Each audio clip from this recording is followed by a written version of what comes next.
Hey everyone, I'm Jack. Welcome to the official IslesDen YouTube channel. We're going to be doing a lot more Islanders postgame show and podcasting content for this upcoming season. So if you haven't already, please like and subscribe. You can also find my weekly podcast on Twitter at Isles House, co-hosted by myself at IslesDen, Ethan at EthanGSN, and Rocco at Pizza Sports Guy, all on Twitter. Thank you for joining me. Isles fans, how are we doing? What a crazy, crazy week it has been. Starting from Saturday, a 5-0 loss at home to the Buffalo Sabres. The Islanders woke up Monday morning.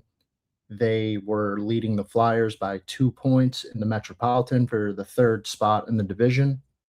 And 3 days later, we sit here on Thursday night, and they are right now 6 points or 8 points clear of the Flyers, who have actually been passed in the standings by now the Columbus Blue Jackets, who've been on a little bit of a tear. But wow, how did we get here? What a crazy week. We'll break down the trades. We'll break down the last couple of games. We'll break down going forward. We'll cover Palat, Susi, Darsh, this one-sided season series, which, I mean, coming off of last year, I remember being my last game that I went to last year was at UBS Arena against the Rangers, and man, it was ugly. I think the Rangers won the game 9-2. We had, I want to say, Lennox make his brief NHL debut. The Islanders just couldn't have felt lower as a franchise at that time. So to have it all turn around and be 11, I believe it's season high, 11 games over 500, pretty crazy stuff. But we'll break it down. Also going to do a different segment tonight, sharing my favorite tweets off of Isles Twitter from the game tonight. I'll have them posted. I'll give my reaction, unless the comments are going pretty strong. So we'll keep an eye on that. But overall, I think we got to start with Monday. So 2 points up on the Flyers. It felt like a really big game and kind of like a crossroads for this season. Such a great start. They go out west, kind of an uninspiring second half of the road trip, and they go face a Philly team that had just beaten Colorado. They're probably feeling themselves a little bit, and the Islanders just come out and kind of a statement game for the team. 4-0 blanking shutout over Philly. And I'm not sure any of us expected what was about to come over the next 24 hours. But on Tuesday morning, well, actually on Monday, there were rumblings that Carson Soucy was being traded to the Islanders from the Rangers. And man, you really never see that, a trade between those two teams. That's like, I think that's been done only 3 other times in team history, and very rarely including an active player. So they acquire Soucy for a third-round draft pick, and my first honest reaction was, I'm not so sure about this one. Third-round draft pick for like a sixth defenseman that I think we could have gotten off of waivers, but we'll get to maybe how I was wrong in a minute. Because that's what I thought the buy was. There's just been a revolving door. We've had Mitchell, McWard, Warren, Boquist, and finally we have a professional hockey player filling that void, which feels very good. So nice to see Soucy make his debut yesterday and today. But what followed the Soucy deal the next day was something I did not see coming whatsoever. I want to say around like 3 p.m., 4 p.m. Pacific time, it was a shock. Pierre LeBrun tweeted out that Andre Palat, there was noise about him being traded. A team I would keep an eye on is the Islanders. And it's like, he's being held out of the lineup. So this must be like heating up, and there's no other team being mentioned. And then there it is, like an hour and a half later, Andre Palat is a New York Islander, and the Islanders sent Maxim Siplikov, but also they received the third-round draft pick that they sent for Carson Soucy right back. So all of a sudden, you look up at the lineup and you see Andre Palat and Carson Soucy's name, who, yeah, they make a combined $9 million. Soucy comes off the books at the end of this season. Palat will still be on for next year. But I don't think anyone's complaining too much about it. Andre Palat selected jersey number 81, reminding me of Miroslav Shatan a little bit. Um, and nothing reminded me of it more than him making his debut, scoring the first goal of the game. And it's just like the hockey gods are just smiling on Matthew Darsh because Carson Soucy comes out tonight. He scores the first goal of the game. Jonathan Drouin, we will get to him later. He scored the first goal of the season. Emil Heineman has literally become a slogan in this fan base and honestly reached heights that I haven't that I didn't expect. But shout out my co-host Rocco for that one. You don't trade a player like Emil Heineman. I guess you don't trade a player like Andre Palat or Carson Soucy. What a season this has been. And let's get to the last two games. I mean, first of all, I I got to be completely honest here. These two hockey games were just like if you're trying to market the game, the sport to another person who's a casual or doesn't like hockey at all, I'm not sure these were the games to show them. The New York Rangers right now are one of the most uninspiring hockey teams I think I've ever watched. Last night, they completely mailed it in. You had a third string goalie just pretty much letting everything go in the back of the net. Tonight, they gave some effort, but I mean, the game for the first, 35 minutes, there were no goals, and it was just, it was a tough watch at times, but the Islanders get on the board. Susie gets them there.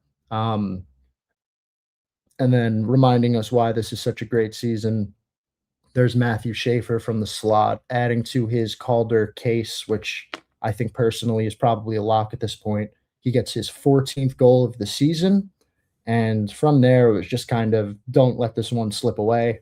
Got a little weird in the third period, some penalties. The Rangers cut it to 2-1. Had to hold on tight till the end, but the Islanders got it done. Doesn't always have to be pretty, but in a week that began with a team breathing down their neck in the standings, they look up tonight and let's see. The Capitals game is in a shootout, but right now the Islanders hold a 7-point lead on the next Metropolitan team that I see, although they have the same amount of games played. The Blue Jackets have eight less points, two less games played. So these Islanders have built themselves up a lead. They go to Nashville on Saturday, but I really thought up to this point this was a really massive stretch for them, and to just be 3-0 through it, it's a massive win for this team. And this is what Darsh wanted. When you make trades to make subtle improvements to your lineup, you buy into them, you reward them for being in this position. You hope that they come out with a little more energy and win some games and also outplay the opponent. I felt tonight neither team played great, but I still think the Islanders were the better team. Last night they certainly were the better team. That was varsity against JV. But it's looking pretty good all of a sudden. One small note, Shabanov got back into the lineup tonight, and I tweeted out, I felt like he was getting the Siplikov treatment a little bit, not much ice time, trying to make the most of, two or three shifts. But in the second period, he actually gets credited with a primary assist to Carson Soucy's goal.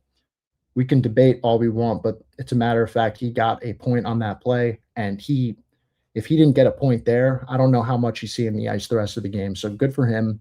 He's still a rookie. I'm not completely sold on the player, but we got to see what he's got. And I don't love the coaching when we're giving these guys two or three shifts as rookies to prove themselves. That's where you're going to make mistakes. You're going to lose your confidence. And I don't want to see that for Shabanov. Um, Moving on. I mean, it's so typical at this point. Like, we don't even discuss. I mean, I feel like Schaefer's been so great. We don't even discuss him. But Ilya Sorokin, another one goal, another one goal allowed in an Islanders win. Like, this guy just continues to build on his Vezina case. It's been an unbelievable season for him. And another touch point, the New York Rangers, as I pointed out before, the last game I went to last season was a 9-2 Islanders loss at home. And that was the last hockey I saw. And before I moved to LA, and sitting here tonight as the Islanders celebrate at MSG, I've been hit with a few stats. Um, First of all, the Islanders never trailed the Rangers in one game this season, not at any point in any game. They only allowed 2 goals, and this was the first time in team history that they swept the Rangers in regulation in every game with a win. Pretty crazy stuff, and coming off last year where it was the complete opposite, wouldn't have wanted it any other way because now we have number 48 and we're sweeping them and just sending that franchise into wherever the hell they're going because, Panarin's on the trade block. Who knows where he's going? I know our name is mentioned. I'd be pretty surprised. Um, but yeah, the Rangers are an unwatchable product. Islanders come away with a massive, massive week. And one thing I just have to touch on, I'm losing my mind with Jonathan Drouin. I I've never seen anything like it. I know that he wasn't a goal scorer coming over from Colorado. Even when he was in Montreal or Tampa, this dude was never scoring 20 goals a season, but it's just insane. He hasn't scored since November 14th, 13th. Who even cares at this point? It's just it's like every time he shoots the puck, you're like, That's going to be the one. That's going to be the one." It just never comes. It's insane.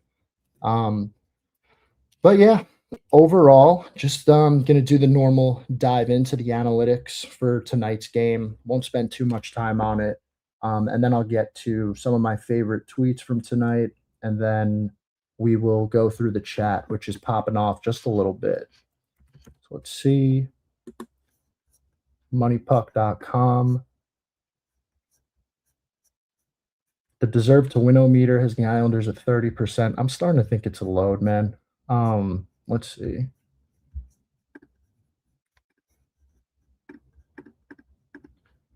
Line by line.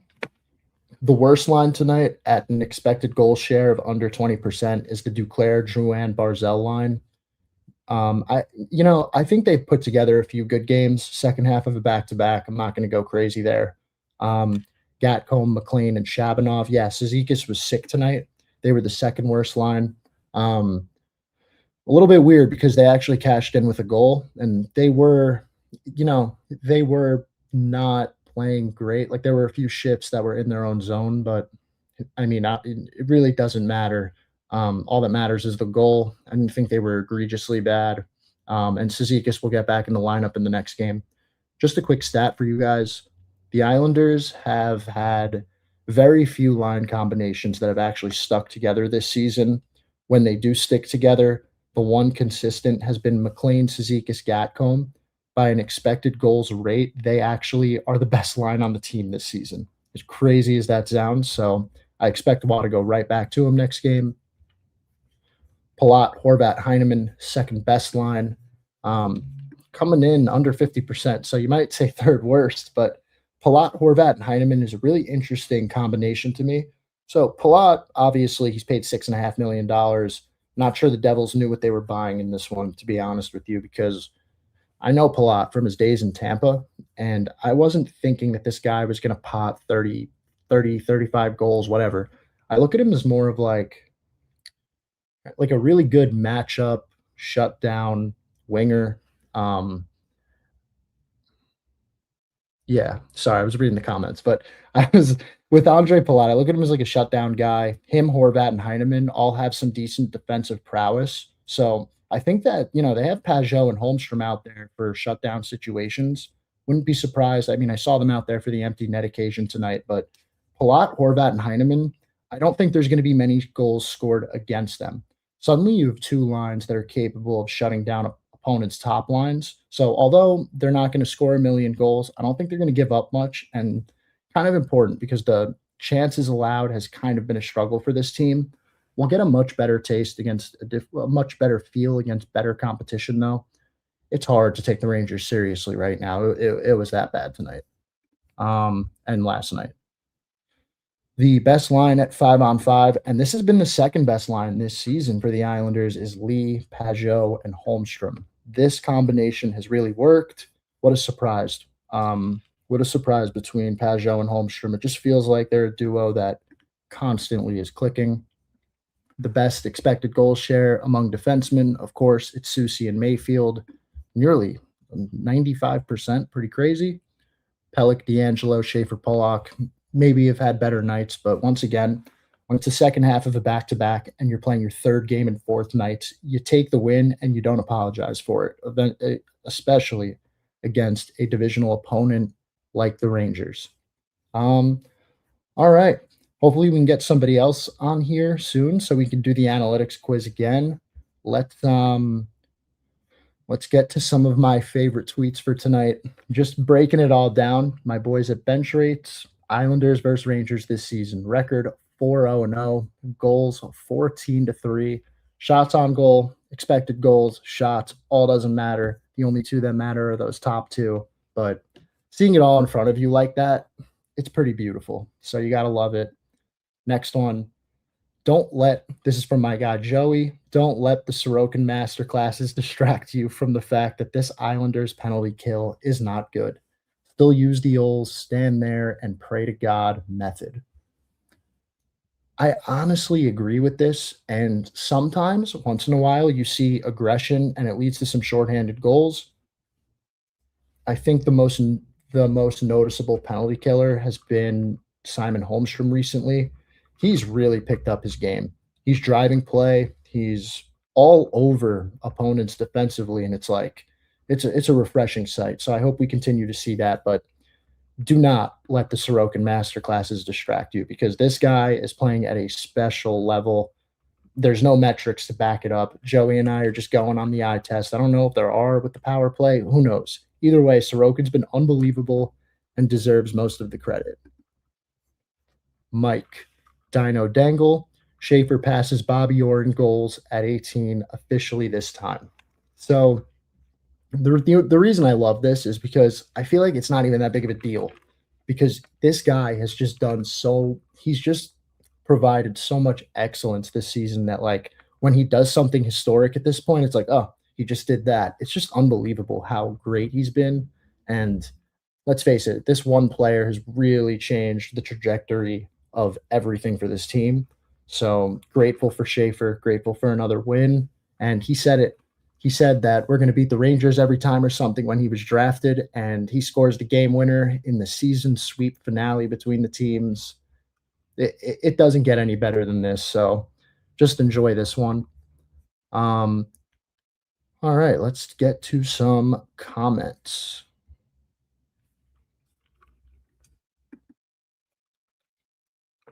Steve, marketing lessons paying off. You know it. Isles House. Don't always wear the hat, but got to get it going a little bit. And I said I'll wear it until Drouin scores a goal. So this hat might be glued to my freaking head for a long time. Snappers be jumping feels great, baby. Yes, it does. Yes, it does. I mean, not ever trailing to this team once this year after what we had to watch last year. I knew we were out of it, but when you're getting embarrassed on home ice and at the Garden every time, it got old. I remember I think there was one stat about Sorokin. He hadn't won at MSG in such a long time. So seeing him also shine there, it's just been unreal. They had a 5-0 shutout earlier this year, 4-0-0 in a week that really could have derailed or pushed forward their season. They decided to move forward and create a little bit of a gap in the standings. Speaking of, let me check that final in Washington. So the Capitals won in a shootout in Detroit. So now we're going to get an updated look at the division standings. The Islanders hold a 7-point lead on the fourth place Devils and an 8-point lead on the seventh place Capitals. So all of these teams are still over 500. It's just the Islanders are 11 games over 500. And don't look now, but that tiebreaker is also, they're starting to win these games in regulation. Tied for second with Pittsburgh. It'd be nice if they can lose a game one time, but the Penguins are hot right now. Joey, starting to feel like 23-24 when the entire bottom end of the Metro is falling apart and we're taking the third slot by default. But I do like our matchup versus Pittsburgh a lot better. I feel like we have like this confidence going into any playoff series potentially against the Penguins. But I will say I'm a little bit paused right now because there's no Tristan Jarry to bail us out. it would be a fun series. You know, they would be fired up for it. We've ended their season twice, their last two playoff appearances, or two out of the last three. So it would be an intense one. It would be a fun one, but I need to give it more time before I come to this. The Capitals lost Tom Wilson for a long time, and they had been a mess. They missed Dubois too. Um, I think I paused because when I look at these analytical projections, the Islanders are always still like so disrespected. So it's one of those things where I just need to see it for a little bit, and I hope that they can continue to stack together some wins before this Olympic break. Shabanov had one leak through Quick's pads midway through the third, just trickled wide. Boy, he could have used that. You know, I noticed this too, Joey. This was a tough one for Shabanov. I watched his reaction as the puck just went past the post, and he looked up at the sky, and he knows. I mean, this team right now, they have Richie on the outside, and they had Shabanov in, but they looked better without Shabanov. They look great right now. You got to find a way to get Richie into this lineup. I don't know who I'm taking out right now. A lot of people are going to say Drouin. He's not coming out.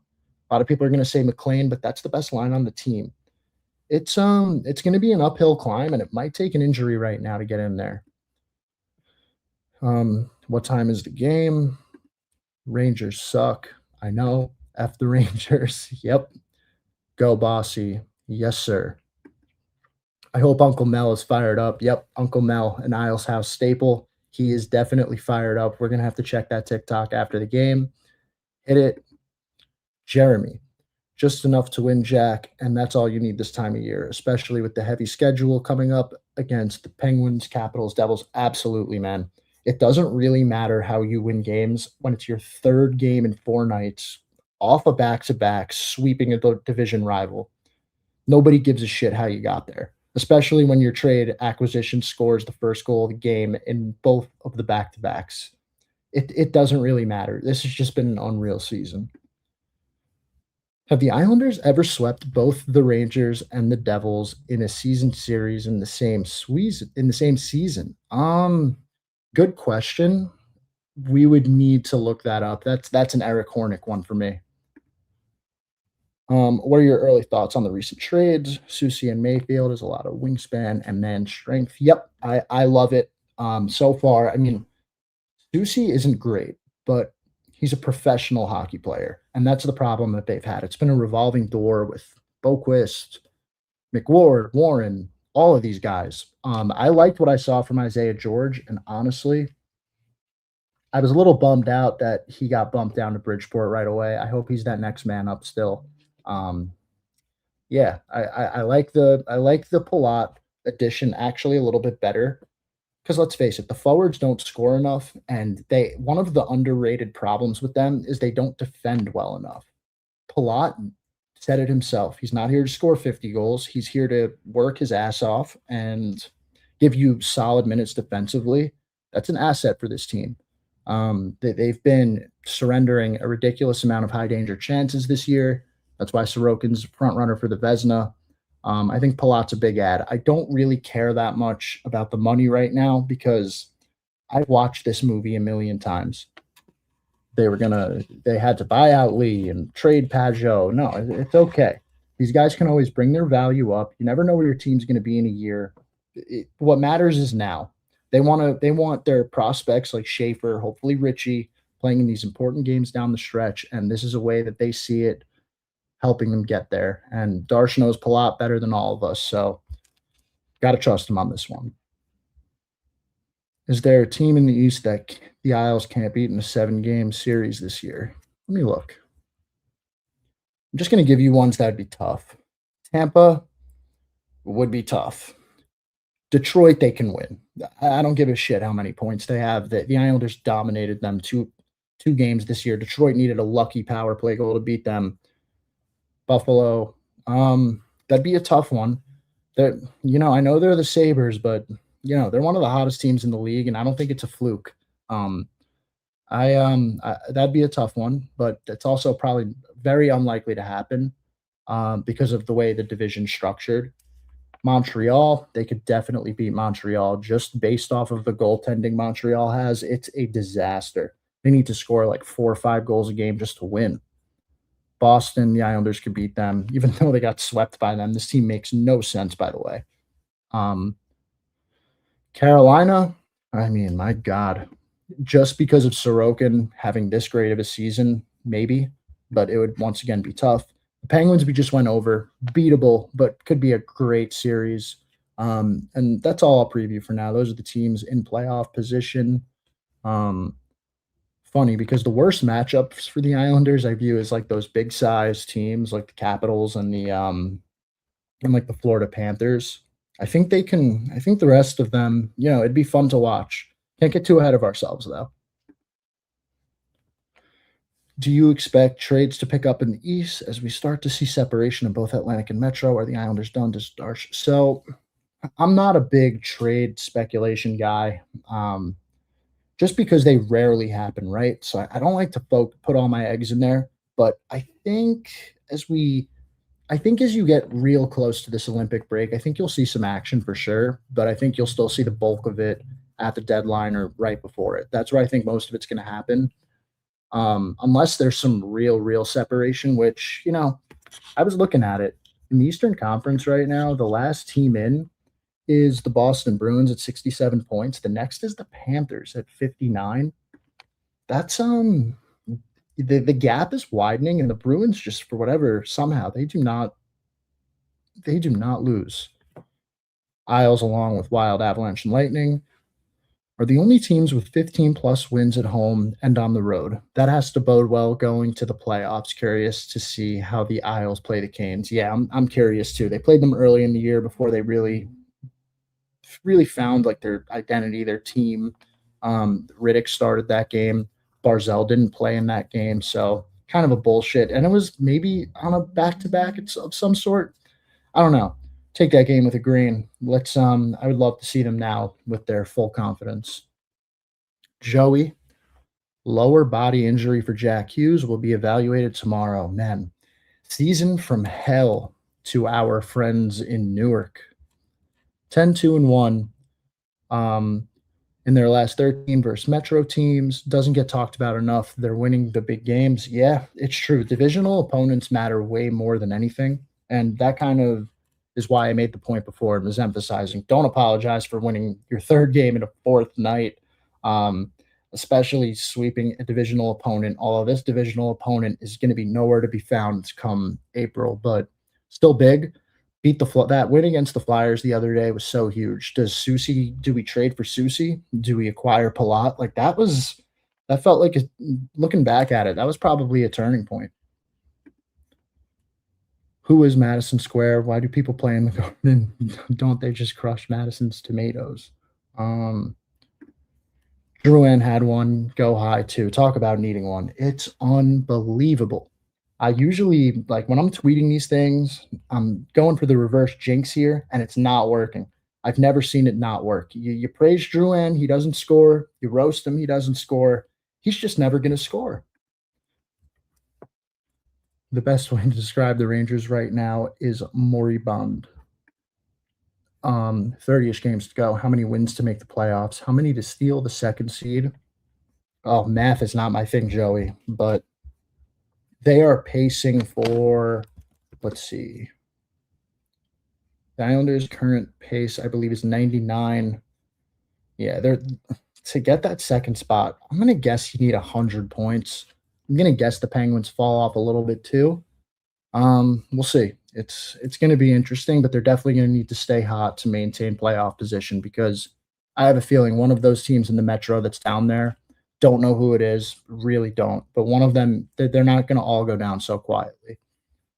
I like George too, but would rather have Susie in a playoff series. Yeah, that's a fair point. I mean, once again, professional hockey player. George, still a prospect. Head coaches, they're hesitant to start these defensemen in big spots. So can't disagree with you on that one. I can't even read this name, but trade Drouin. Yeah, I don't think he's getting traded.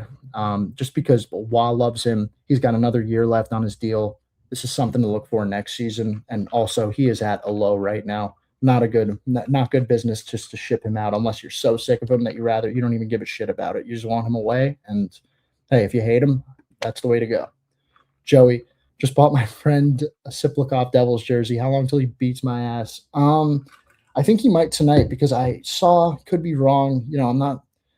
I tried asking a Devils fan. I guess he was too angry to respond, but I don't think Siplikov had a great debut. So Siplikov's stock might be at an all-time low, and if he doesn't get it together, he might either be on the Barracuda in San Jose with Wallstrom and Letty, or he might just be in the KHL. Definitely going to keep an eye there. And when the Islanders don't have a game, I'll be tuned in, seeing if my guy becomes a player. Aaron Press never swept both in the same season, but they came close.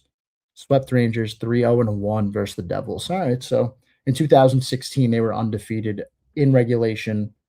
Comes 10 years later, they have a chance to sweep both of them with Palat returning to New Jersey next week. That'll be a fun one. James, this is a great question. Seriously, not being talked about enough. Where you see Richie fitting in when healthy, what line and center or wing? All right, I'll try to break it down. Let's see. So right now you got Palat, Horvat, Heineman, Duclair, Barzell, Drouin, Lee, Pajot, Holmstrom. It's tough. Can you dress 13 forwards and 5 defensemen? Um, I think Gatcomb's coming out, and I think Shabanov's coming out. I think the line will be Cizikas, McLean, Ritchie, but don't be surprised if one mistake by McLean and this line ends up being Shabanov, Cizikas, and Ritchie. I think they're going to fit Ritchie in because he's played good hockey. I mean, the guy is not capable of carrying a line right now at 5-on-5, but he um he shows a lot on the power play. So I do think that he'll get back in the lineup. He'll be on power play 1 or whatever the hell they're doing with the power play. You know what? I'm a little bit tired of this. I have an idea. Why don't we put Schaefer, Horvat, and Barzell on the same unit? You know, the 3 best players on the team. I think that would be helpful to the power play instead of trying whatever the hell they're doing. Um, Drouin off power play 1, put Duclair there, and the 5th guy. I don't know if I love Heineman on the power play right now. Maybe you go a second defenseman with D'Angelo. He's been red hot. I don't know, but whatever they're doing right now, it's not working. Hughes cut his foot at dinner now. I'm not sure what happened tonight. Um, One guy I want them if he's on the market is Perfetti, but doubt Winnipeg will move him. But I love his game. No, he showed a lot last year. I'm just not sure if he is going to be traded. Winnipeg, it's a tough place to acquire talent, so I'm not sure they're going to want to depart from a young player like him, especially in a season like this where I think it's gone real bad for them. Thought correctly. They have 49 points. Boy, what a disaster coming off a President's Trophy winner. The only way for George to transition from prospect to pro hockey player is to play in the league. I agree with this. It kills me, man. I don't like that he hasn't gotten the shake that we saw Mitchell get, Warren get, but it's hard to complain when they're winning. And we got to see how this lineup works against better competition. I was a little bit surprised because I wouldn't describe Susie as the best skater. And I think that Wah really likes the defenseman with speed. He likes for them to pinch and then be able to get back. So, yeah, I would have rather seen George play. I was a little bit bummed out, but yeah, it was yeah, they felt Susie was a big upgrade there. They didn't want to see more of George, and I just hope he's the next guy up if there's an injury. Thanks for the commentary, Jack. No problem. Thanks for checking out Aaron Press. I couldn't remember any times they might have pulled that off. Good night. See you Saturday night. Yes, sir. Can't put Richie on the 4th line. Okay, James, I'll try it one more time. All right. I have a hot take. Here's what we're doing. We're moving Heineman off of Horvat and Palat's wing, and you know what? No. Even crazier. We're taking Barzell out of his center position. We're putting him on Horvat's right wing, and then we're making Lee, Pajot, and Holmstrom the second line. The third line is now Heineman, Palat. Nope. Heineman, Yeah, Heineman, Richie, and who am I forgetting? It gets very confusing. So Barzell, Palat, Horvat, Duclair, Drouin, Richie in the middle of those two, but that becomes the third line. Lee, Pajot, Holmstrom is the second line. Okay, so I'm fourth lining Heineman. I'm scratching Gatcomb, and then I'm keeping Shabanov here on the fourth line left wing, and I'm scratching McLean. So here's my lineup: Palat, Horvat, Barzell, Lee, Pajot, Holmstrom, Duclair, Ritchie, Drouin, Shabanov, Sezikis, Heineman. Those are my forward lines. Scratch Drouin, call up Maggio. It might be. I don't even know what to say with Drouin anymore. He hasn't even played a couple games here, to be honest. Like he's usually driving play and is usually at least effective both defensively and offensively. But it's been a rough scene. But that'll do it for tonight. Thank you guys for all the comments and for listening. Much appreciated. And enjoy your Thursday nights.